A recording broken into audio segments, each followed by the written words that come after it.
Insomniac really spoke to me because, like I was, an awkward teen, and I finally found this thing that like spoke to me, and it was all very dark and just being like feeling out of place and feeling just weird and out of step. And he wrote that when I think Billy Joe, I'm talking about. He wrote that when he was like deep in like struggling with like his addiction and like the fame of like how huge they had gotten. They were like touring all the time, and like they had just had their first kid.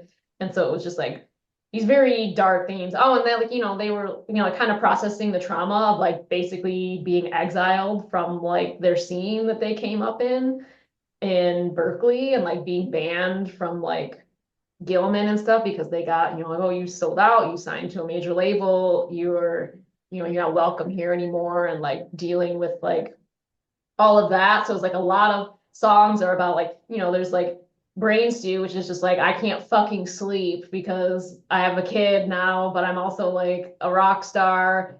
And he was like doing math and stuff at the time. That's what Geek Sting Breath is about, like doing math. And then like a bunch of songs about feeling like, oh, I've just been told by the people who, were totally supportive, and like a scene I came up in, and like where I thought I'd always be welcome, like I'm no longer welcome there, and like everyone thinks I'm like the worst person in the world. And